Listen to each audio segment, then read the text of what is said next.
respect that. Therefore, the governor of Nairobi, Chair, I request humbly, in fact, he should appear in the next 7 days before this committee, or else, of course, the consequences are unknown, Chair. So regardless, he has a fight with MCAs and their own.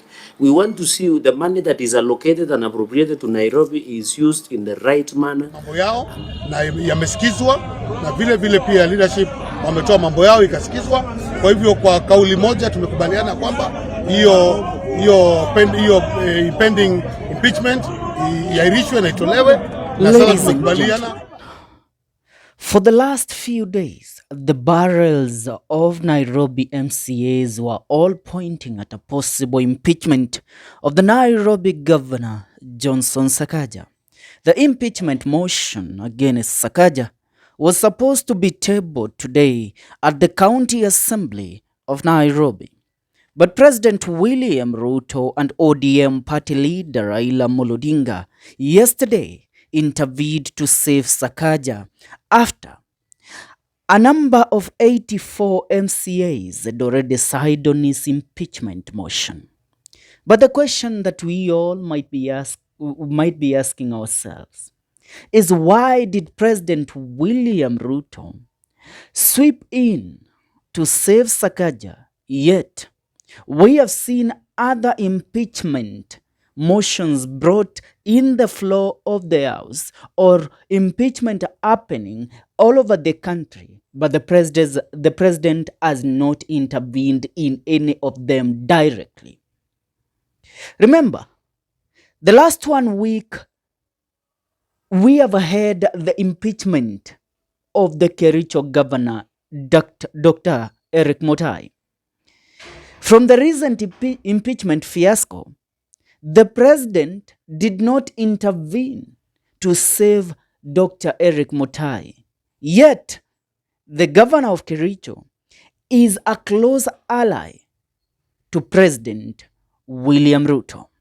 But here comes Sakaja, just the rumor and a possible motion being moved into the National Assembly, into the County Assembly of Nairobi. The president is shaking in his boots together with the ODM party leader, all of them calling MCAs from their own parties to intervene and save Sakaja from these impeachment.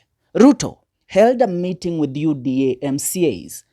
RAILA, on the other hand, held a meeting at the Jaramogi Oginga Odinga Foundation with the ODM MCAs to save Sakaja from these looming impeachment. Today was when the motion was supposed to be passed at the Nairobi County Assembly, but it never saw the light due to what happened by the intervention of President William Ruto and Raila Odinga. But now, here is where the real story is. Why Ruto went to save Sakaja? It was a must that he should save Sakaja for his own political career. The real story behind Ruto sweeping in to save Sakaja from the impeachment. The Nairobi MCAs were not only after the governor alone, but were also after the deputy governor of Nairobi. So the impeachment was not only for Sakaja alone, it was an impeachment for Sakaja and his deputy, which meant that if the governor and his deputy are pushed out of office via an impeachment, the vacancy of the gubernatorial seat in Nairobi County was supposed to be handed over constitutionally to the Speaker of the Nairobi County Assembly. But the Speaker of the Nairobi County Assembly also is an ally of Governor Johnson Sakaja. But allow me to take you through Article 182 of the Constitution of Kenya on matters re-election and vacancy in the office of the county governor and that of the deputy county governor. Article 82 of the Kenyan Constitution, Part 2, County Government, says this: the office of the county governor shall become vacant if the holder of the office Number 1, dies. Number 2, resigns in writing addressed to the Speaker of the County Assembly. Number 3, ceases to be eligible to be elected county governor under Article 180 Sabbatical 2. Number 4, is convicted of an offense punishable by imprisonment for at least 12 months. Or the last one is removed from office under this constitution. Now, the fifth one is where SAKAJA and his county and the deputy county governor lies. Now, on number 2, if a vacancy occurs in the office of the county governor, the deputy county governor shall assume office as county governor for the remainder of the term of the county governor. If a person assumes office as the county governor under clause 2, the person shall be deemed for the purposes of Article 180, sub-article 7. He is to serve a full term as county governor if at the date on which the person assumed office more than 2.5 years remain before the date of the next regular scheduled election under Article 180 of the Constitution, or not to have served a term of office as county governor in any other case. Now, on number 4, if a vacancy occurs in the office of county governor and that of the deputy governor, here is where we emphasize. If a vacancy occurs in the office of the county governor and that of the deputy county governor, here is where the Nairobi County MCAs were aiming at. Or if the deputy county governor is unable to act, the Speaker of the County Assembly shall act as the county governor. Are we together? Number 5, if a vacancy occurs in the circumstances contemplated by clause 4 of Article 182 of the Constitution, an election to the office of the county governor shall be held within 60 days after the Speaker assumes the office of the county governor.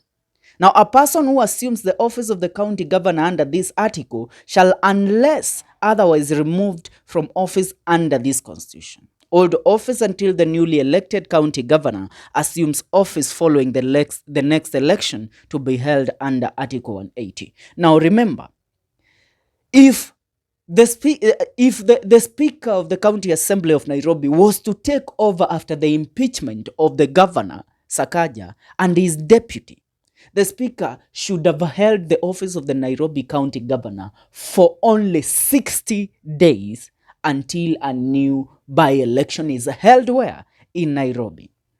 Remember, the now moving away from the Constitution, remember, recently, the newly reconstituted Independent Electoral Boundaries Commission, the IEBC, recently declared by-elections in different parts of the country, most of which will be held on 29th of November this year.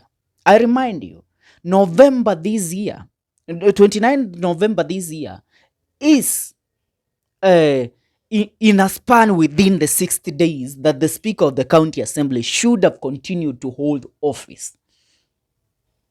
Which means on November 29th, we would have held a by-election in Nairobi County if Governor Johnson Sakaja impeachment motion had gone through.